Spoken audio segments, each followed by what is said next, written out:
Baik, bismillahirrahmanirrahim. Assalamualaikum warahmatullahi wabarakatuh. Alhamdulillah ketemu lagi dengan Angkup channel pendidikan dan tutorial. Terima kasih saudaraku telah klik video ini.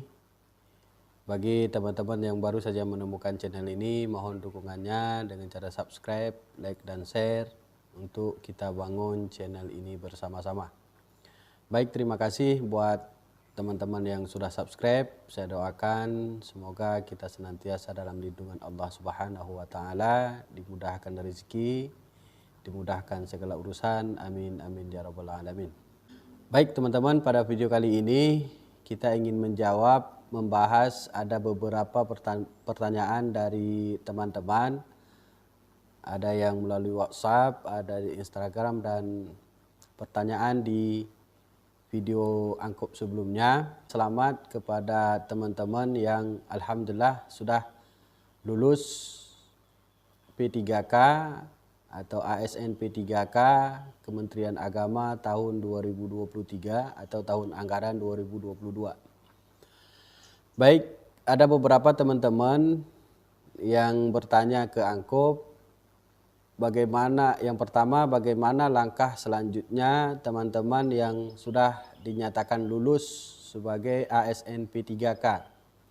Yang kedua, bagaimana status peserta yang belum lulus, peserta yang tidak lulus namun statusnya P. Dan yang ketiga, pertanyaan dari teman-teman, bagaimana status atau selanjutnya yang statusnya TL atau tidak lulus, perlu sanggah atau tidak. Baik, di video kali ini kita akan menjawab pertanyaan-pertanyaan ini secara tuntas. Dari itu Angkup sarankan teman-teman menonton video ini sampai selesai, jangan di skip. Baik teman-teman, sebelumnya kita pahami dulu di pengumuman kelulusan P3K Kementerian Agama tahun anggaran 2022 yang dites di tahun 2023 dan diumumkan di 2023, itu ada 3 status yang diumumkan kemarin. Yang pertama statusnya itu P, yang kedua L, yang ketiga TL. Dan ada gabungan dari 2 status ini. Pertama kita jelaskan dulu yang pertama P. Apa itu P? P itu adalah peserta yang mencapai passing grade. Artinya dia lulus, mencapai nilai ambang batas, yaitu mencapai passing grade. Yang kedua L, status kelulusan. Yang ketiga TL atau tidak lulus. Ini peserta yang nilainya tidak mencapai nilai ambang batas atau tidak mencapai passing grade. Jadi ada 3 teman-teman ya. Yang pertama, dan ada yang selanjutnya gabungan P dan L. Inilah ya teman-teman yang beruntung mendapat gabungan status P/L. Artinya dia passing grade, mencukupi passing grade, dan ada formasi, yaitu ada penempatan. Nah, artinya dia itu lulus. Yang kedua statusnya P. Sebenarnya dia itu lulus, cuman tidak ada formasi penempatannya. Artinya kita yang status P ini kalah di perangkingan. Nah, bagaimana status kawan-kawan yang statusnya P, artinya passing grade? Baik, kita jelaskan di sini. Sebelumnya Angkup menegaskan bahwa informasi ini kita tidak asal-asal, informasi ini kita tidak ceplak sana ceplak sini. Informasi ini kita berikan sesuai dengan fakta di lapangan. Informasi ini kita berikan sesuai dengan regulasi pemerintah dan pengalaman-pengalaman tahun lalu. Pertama begini teman-teman, yang statusnya P, kita ingat tetangga kita yaitu Kementerian Pendidikan dan Kebudayaan, mereka sudah lebih dulu melaksanakan uji kompetensi tes P3K. Sudah lebih dulu, tahun kemarin, tahun 2022, 2021 dan 2022 mereka merekrut P3K ini. Nah, di saat rekrutmen P3K yang pertama sekali yang dilakukan oleh BKN untuk Dinas Pendidikan atau Kementerian Pendidikan dan Kebudayaan, itu mereka ada 3 status. Yang pertama lulus, yang kedua passing grade, malah mereka itu ada P1, P2 dan P3. Nah, pada tahun berikutnya mereka yang P1, 2 dan 3 ini tidak dites lagi, teman-teman. Mereka langsung pemberkasan. Saya banyak teman-teman saya yang ketika pengumuman dulu dia berada di status P. Ada yang P1, ada yang P2, ada yang P3. Lalu pada awal 2023 kemarin, mereka diumumkan lagi kelulusan mereka dan sekarang mereka sudah pemberkasan. Alhamdulillah sudah banyak yang sudah selesai pemberkasan. Artinya yang status P ini, kawan-kawan yang status P ini, jangan berkecil hati, jangan panik. Anda itu sebenarnya sudah lulus, saudaraku. Anda itu sebenarnya sudah lulus. Cuman penempatannya tidak ada, formasinya tidak ada. Insya Allah ke depan pemerintah akan di gelombang selanjutnya di rekrutmen P3K tahun 2023 itu akan diakomodirlah peserta-peserta yang statusnya P ini. Informasi ini kita dapatkan berdasarkan pengalaman Kementerian Pendidikan tahun lalu. Jadi saran saya buat teman-teman yang status P, yang pertama jangan panik, jangan berkecil hati. Setelah menonton video ini, pastikan kartu ujian Anda, nomor registrasi, kartu ujian, kartu registrasi kemarin yang sudah di print itu disimpan baik-baik. Insya Allah di tahap selanjutnya kita tinggal pemberkasan saja, mudah-mudahan. Baik, selanjutnya kawan-kawan yang statusnya TL atau tidak lulus, ini jangan terlalu berkecil hati.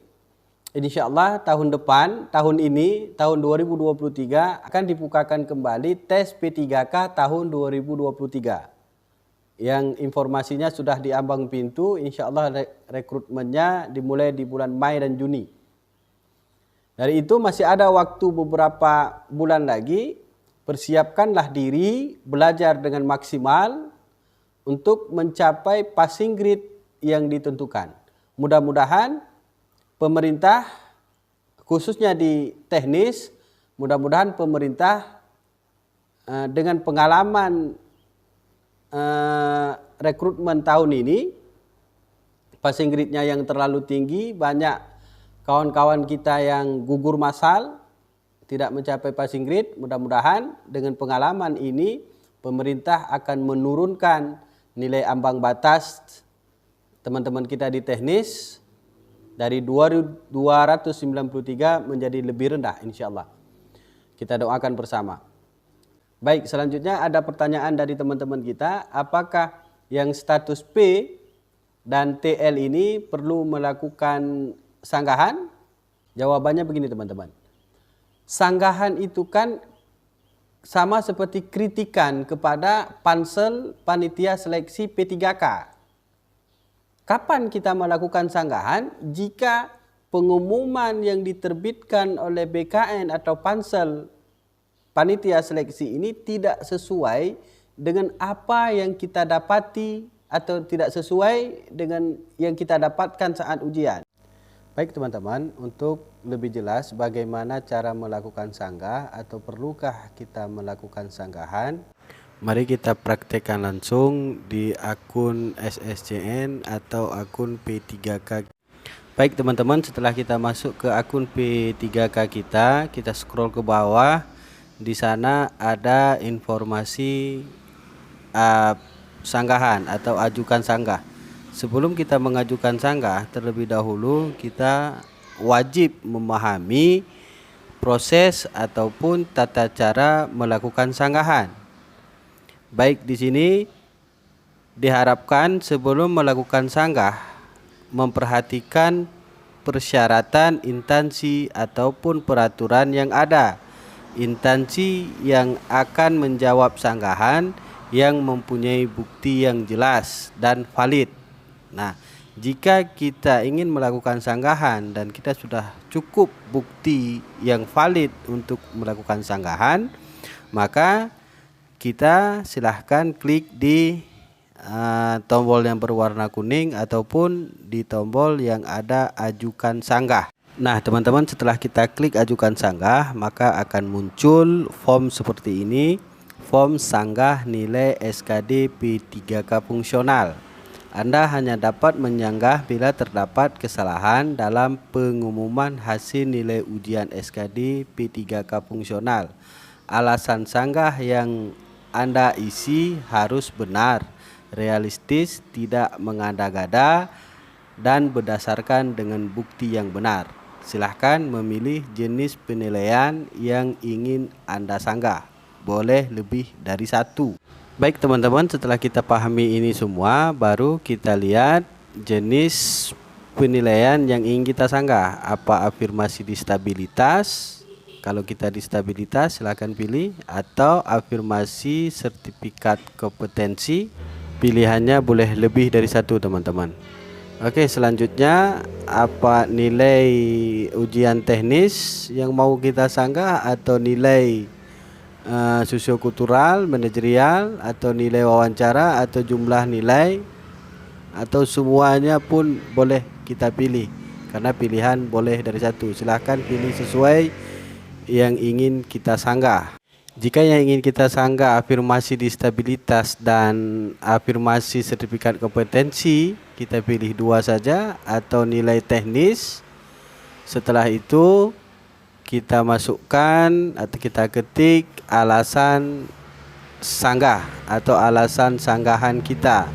Baik saudaraku, setelah kita pilih alasan sanggah kita, yaitu afirmasi sertifikat kompetensi dan nilai teknis, maka kita masukkan alasan sanggah kita di sini. Misalnya, saya memiliki sertifikat kompetensi dan tidak mendapatkan afirmasi atau nilai afirmasi kompetensi. Dan selanjutnya, nilai ujian teknis saya tidak sesuai dengan yang saya dapatkan pada saat ujian. Lalu kita lampirkan bukti fisik sanggahan kita di close field ini, seperti sertifikat kompetensi dan lain-lain. Lalu tekan centang dan akhiri proses sanggah. Maka proses sanggah kita telah dikirim. Baik teman-teman, sampai di sini dulu video kita kali ini. Mudah-mudahan ada manfaatnya. Terima kasih telah menonton. Jika ada yang belum dipahami atau ada pertanyaan seputar dengan P3K, seputar kelulusan, status, dan lain sebagainya, silahkan ditanyakan di kolom komentar. Insya Allah akan kita coba jawab bersama-sama. Kita akan cari referensi jawabannya yang akurat. Terima kasih. Wabillahi taufiq wal hidayah. Wassalamualaikum warahmatullahi wabarakatuh. Sehat selalu dan salam buat keluarga.